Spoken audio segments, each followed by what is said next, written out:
starting to go a little stale. Then let's devour his man-flesh quickly, Mother. I am the one who captured him. Now, daughters. First, I must inform Mother Miranda. But later, well, there will be enough for everyone. Budama! Hey, wait.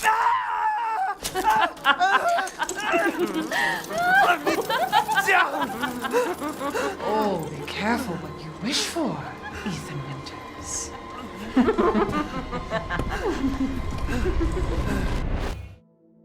As a big-time fan of Gothic Fiction as well as the Resident Evil series, I was terribly stoked when Resident Evil Village got announced. And while some Gothic conventions within the game are more obvious than others, such as tall aristocratic vampire ladies and werewolf-inspired lichens, inspiration in a lot of ways is like jazz. It is about the notes that you don't play.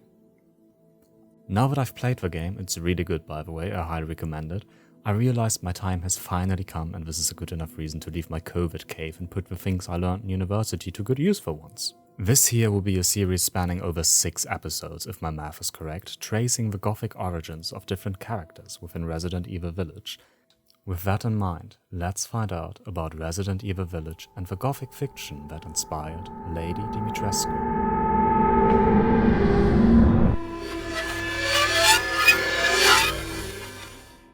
A couple of disclaimers before we get into the actual video. First of all, there will be spoilers of course. If you don't mind that, great, welcome. If you do, maybe put this into your watch later folder or something. Second, Gothic fiction is a pretty extensive genre, and I of course didn't read every single Gothic novel there is yet, so I will most likely miss a thing or two. Hell, I will talk about books in this series I didn't read so far, and instead just roughly know what they're about, and since inspiration is essentially about stealing a lot of things and amalgamating them into something new, obscure beyond recognition, I won't catch every single detail. If you notice something I missed, feel free to tell us nicely about it in the comments and we can nerd about it together. This also means that I sometimes will literally grasp for straws, thinking there might be a minor connection between a character and some Gothic fiction, but this might not be the case at all, so not everything I say in this video is definite, some of it is purely speculative. Either way, I hope I can introduce you to some Gothic pieces, conventions or whatever in here. If you like books but also hate reading, this series is basically for you, to be honest. If something's of specific interest to you, I advise you to use the timestamps below, but now, without further ado, let's finally get started.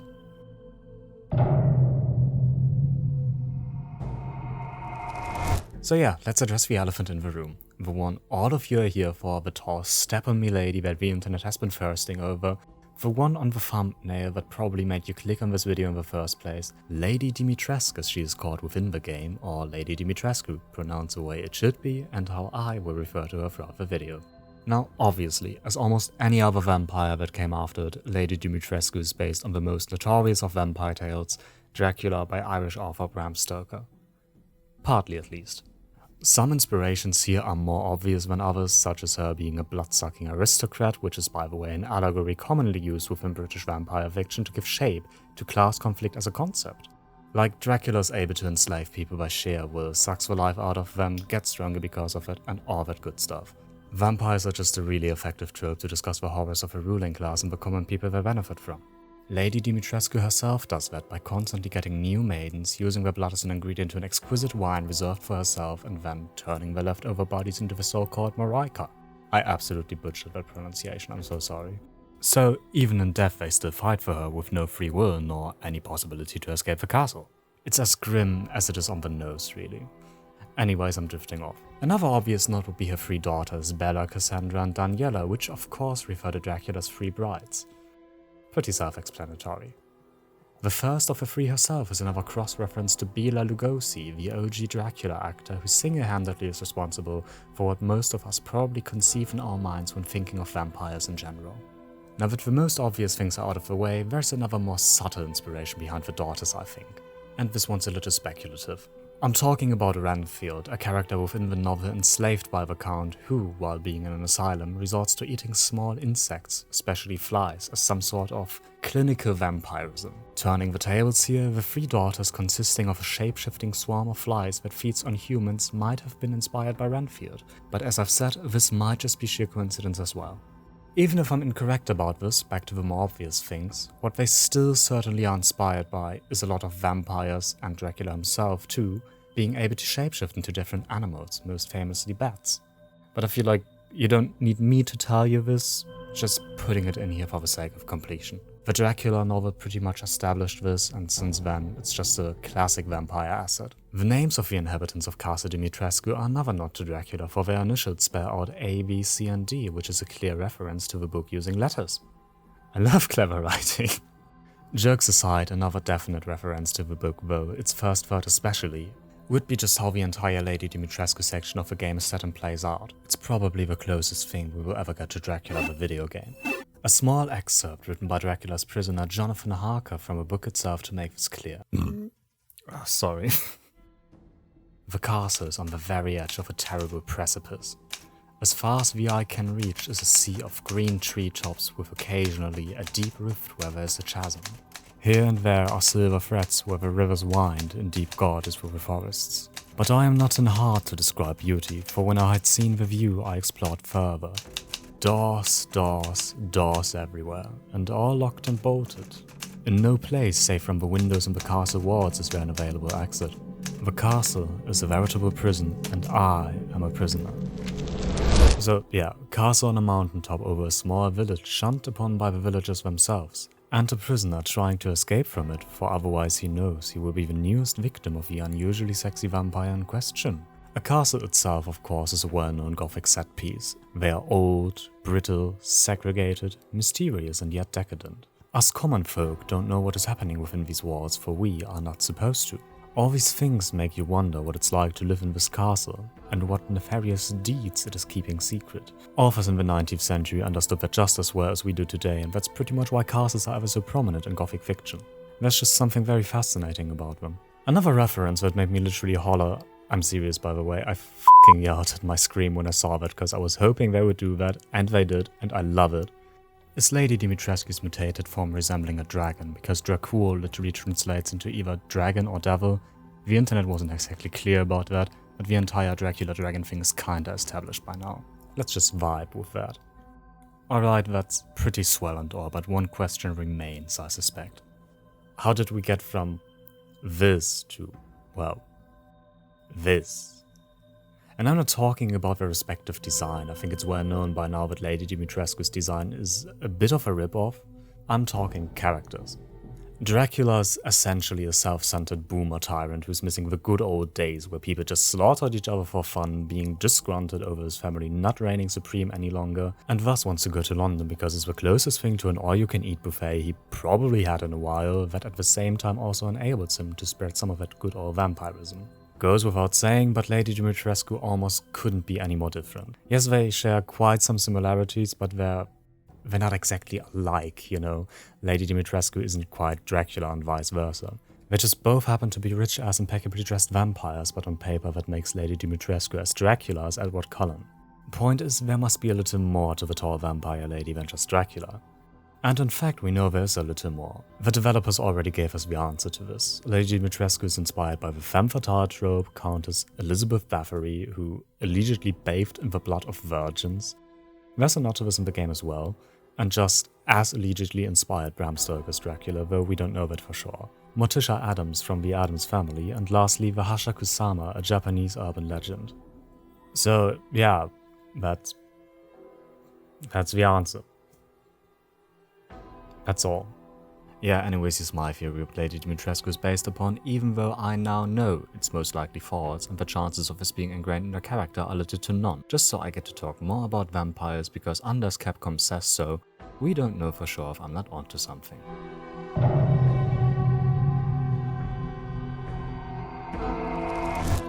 When it comes to contemporary interpretations of vampires, people usually assume that they are based on either Dracula or Carmilla. These are like the two big names when it comes to vampire fiction, hence why they are frequently featured in almost every modern bloodsucker tale. In case you aren't familiar with her, which is fine by the way, no shade or anything, Carmilla is the titular character of a Gothic novel of the same name written by Irish author Sheridan Le Fanu. And also pretty much the sole reason why vampires are also commonly used to explore themes of sexuality, since it is quite heavily implied that Carmilla is a lesbian. It's not explicitly stated within the novel because it got published in 1872. Still pretty obvious though. But honestly, this book is as progressive as 19th century literature gets. Good stuff.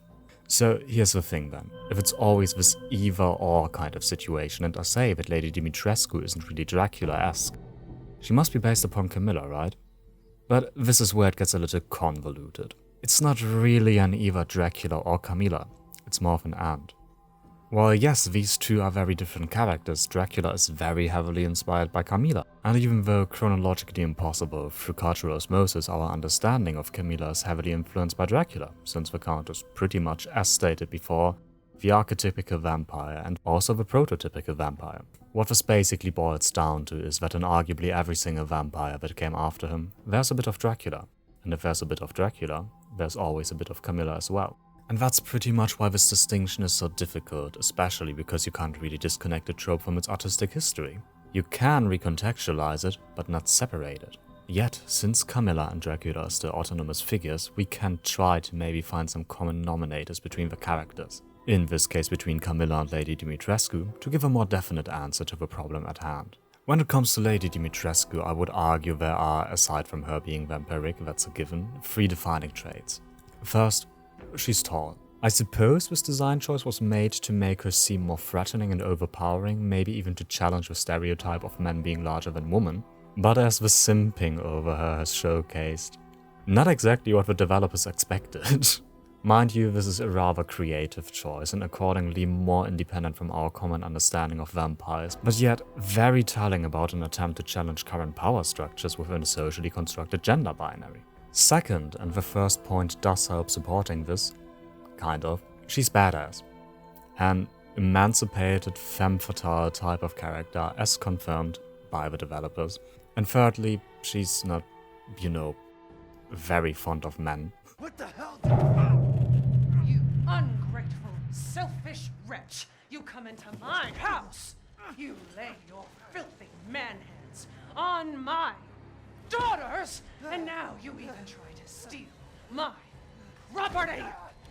How dare you! Rest while you can! Because I will hunt you! And I will break you! Understandable, to be honest, feminist icon I stan. I think we can subsume this into a single, very concise term, and I genuinely think it's quite cool that they did this with a character. Essentially, Lady Dimitrescu is a matriarch. Ooh, love it. But this is also why I take quarrel with Carmilla as an allegedly essential inspiration to Lady Dimitrescu. Because even though she's rather emancipated herself and a definite threat to men if she were to deal with them, she's just not a matriarchal character because Carmilla's relationship with men is not defining to her as a person at all. It is her relationship with women that is integral to her. And to think, as I assume some would, that her sexuality would also denote a specific antipathy towards men, that seems a little problematic to me. Sexuality denotes attraction, usually not specifically hatred. And attraction stems from a place of love, while hatred, more often than not, is caused by trauma, even of a minor kind. And that distinction I find important enough to argue that Lady Dimitrescu isn't much of a Carmilla. Because to me, it seems that her aversion towards men is a lot more defining. And you don't have to agree with me on this, of course. I mean, there are strong arguments against my theory, such as Lady Dimitrescu still surrounding herself mostly with women, her maidens and daughters in that case. But even her maidens are more of an experimental plaything to her. So feel free to disagree with me, but I just don't find this very compelling as a counter-argument. But what to make of this then? If she's not really Carmilla nor Dracula as a character, who does Lady Dimitrescu derive from? And to answer that, we will undertake a small departure from Gothic fiction to its distant relative, folklore. And to be more precise, the Dearg Due, an Irish tale of a female vampire taking revenge upon the man who wronged her.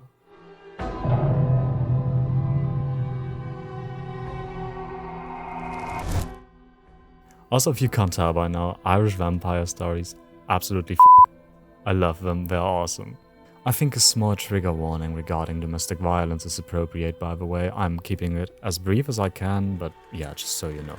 Now, the Dearg Due tells the story of an Irish woman, humble, beautiful, kind-hearted, all that folklore kind of stuff, who was in love with some other guy in the village. We don't get any deeds on this really. Her dad didn't particularly care for that, promised her for a good sum of money to a notoriously atrocious chieftain, marriage and all, who then locked her up in a tower, abusing her like crazy until she starves herself to death, gets buried, no one but her lost love really cares, and she rises from the dead, vampire and all, after which she supposedly lures other lads in with a sing-song and really makes an effort to KMA 21.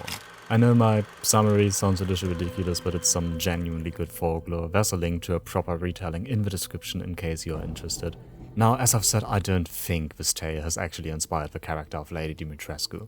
We in fact know better. Capcom explicitly stated that she's based on the Hashaku-sama, and yet I can't really help it. Whenever I see Lady Dimitrescu, I have to think of a story. And I am aware that this impression is really subjective, that Lady Dimitrescu isn't some contemporary interpretation of a Dearg Due. And yet they seem so similar to me. And I thought for this reason alone, regardless of his tale not being Gothic fiction, at best it inspired some, it is worthwhile to include this story. This is the funny thing about inspiration to me. While it is an amalgamation of stolen things, obscured beyond recognition into something new, by doing so it sometimes also reiterates things that came long before itself without any intention to actually do so. And that's a wonderful thing really, because it makes room for things canonically refuted. It gives validity to otherwise absurd theories, and I for one appreciate that. Either way, I think it's safe to say that Lady Dimitrescu now is the newest member of a long line of vampire fiction that not only predates but also inspired her. And I don't know about you, but it genuinely makes me happy that one of the most classical of monsters still has a place in contemporary horror. And most importantly, still maintaining the charm that many of us find so alluring.